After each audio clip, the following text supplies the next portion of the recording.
સામાન્ય રીતે colorectal cancer વિશ્વમાં ચોથા નંબરનું સૌથી સામાન્ય કેન્સર ગણવામાં આવે છે, જે પુરુષો અને સ્ત્રીઓ એમ બંનેમાં જોવા મળે છે. મળાશય અને આંતરડાના આ કેન્સરને ફેલાતા આશરે 10 થી 15 વર્ષ જેટલો સમય લાગે છે. ત્યારે મળાશય અને મોટા આંતરડાનું કેન્સર શું છે અને તેના થવાના કારણો અને લક્ષણો શું છે, તેમજ તેની સારવાર કેવી રીતે કરવામાં આવે છે વગેરે વિશેની વિગતવાર માહિતી મેળવીએ. નમસ્કાર મિત્રો, હું ડૉક્ટર હર્ષ શાહ. હું જીઆઈ અને એચપીવી કેન્સર સર્જન છું, એટલે કે પેટ અને આંતરડાના કેન્સરનો વિશેષજ્ઞ છું.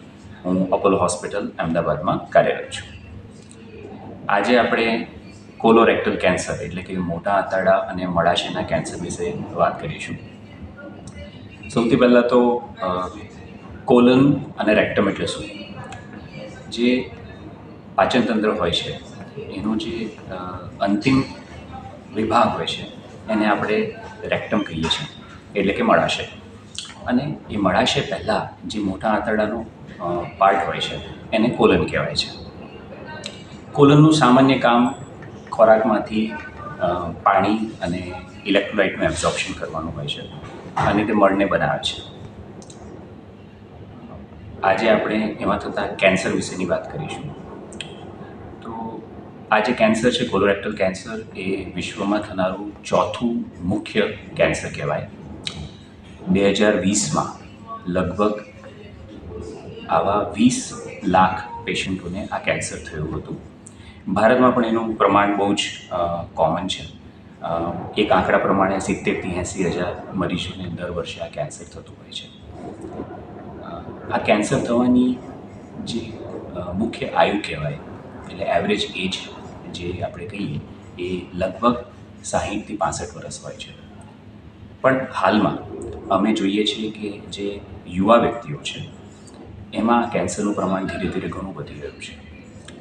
જેમાં ખાસ કરીને અમે 40 થી 45 વર્ષમાં આ કેન્સર બહુ કોમનલી હવે જોઈ રહ્યા છીએ, જેની માટે આપણા લાઇફસ્ટાઇલ ફેક્ટર્સ કાર્યરત છે. હવે આ કેન્સર કેમ થાય છે? જેમ કે મેં કહ્યું, ઉંમરની સાથે સાથે આ બીમારીનું પ્રમાણ વધતું જાય છે. આ કેન્સર સામાન્ય રીતે મોટા આંતરડામાં થતી પોલિપ્સના કારણે થતા હોય છે. પોલિપ્સ એક એવી ગાંઠ હોય છે જે મોટા આંતરડામાં વિકસિત થતી હોય છે અને ઉંમરની સાથે સાથે એ ગાંઠમાંથી કેન્સર ડેવલપ થતું હોય છે. મોટા આંતરડાનું કેન્સર અને મળાશયનું કેન્સર થવાનું મુખ્ય કારણ મોટા આંતરડામાં થતા પોલિપ્સ છે.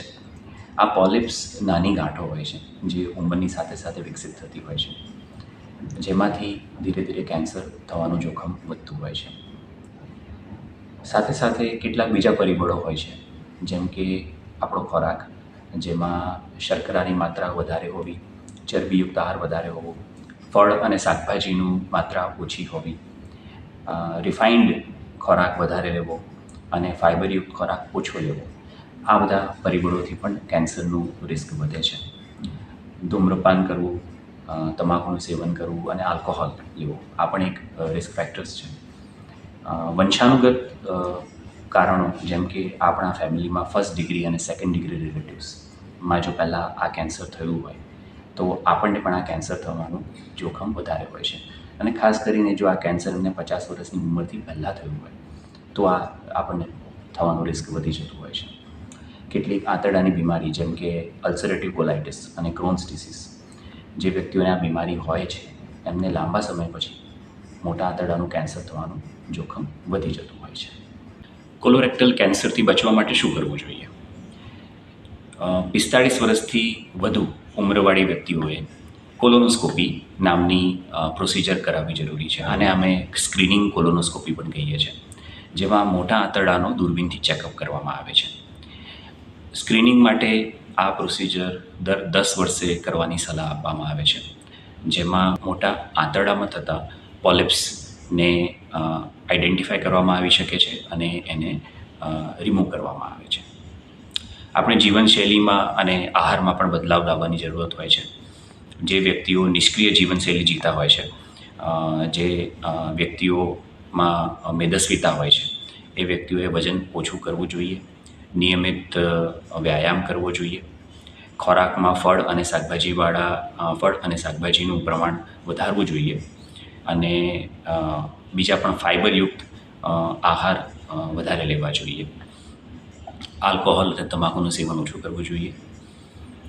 આપણી જો ફેમિલી હિસ્ટ્રી હોય, જેમ કે આપણી ફેમિલીમાં કોઈને કેન્સર થયું હોય પહેલાં, તો આપણે ડૉક્ટરને મળીને જેનેટિક ટેસ્ટિંગ કરાવવાની પણ આવશ્યકતા હોઈ શકે છે.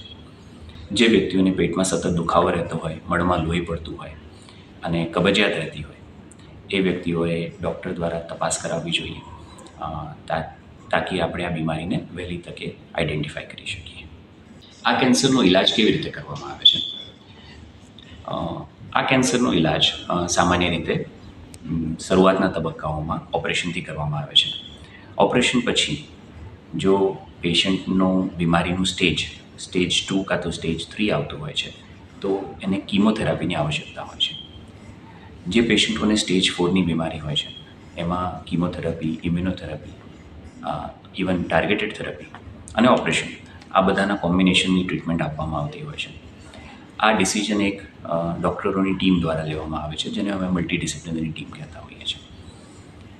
મળાશયનું કેન્સર એટલે કે રેક્ટલ કેન્સરમાં પહેલાં રેડિયેશન આપવામાં આવે છે, એટલે કે રેડિયેશનના શેક લેવામાં આવે છે અને એના પછી ઓપરેશન કરવામાં આવે છે. આ ઇલાજ મોટાભાગના કેન્સર સેન્ટરોમાં ઉપલબ્ધ છે. કેન્સર સેન્ટરનો મતલબ એવો છે કે જેમાં કીમોથેરાપી, રેડિયેશન થેરાપી અને ઓપરેશન, આ 3 સારવારના તબક્કા અવેલેબલ હોય. આપણે ગુજરાતની વાત કરીએ તો ગુજરાતમાં અમદાવાદમાં પ્રાઇવેટ સેક્ટરમાં અપોલો હોસ્પિટલમાં ટ્રીટમેન્ટ અવેલેબલ છે, અને ગવર્મેન્ટ સેક્ટરમાં જેમ કે ગુજરાત કેન્સર રિસર્ચ ઇન્સ્ટિટ્યૂટમાં પણ આ ટ્રીટમેન્ટ અવેલેબલ છે.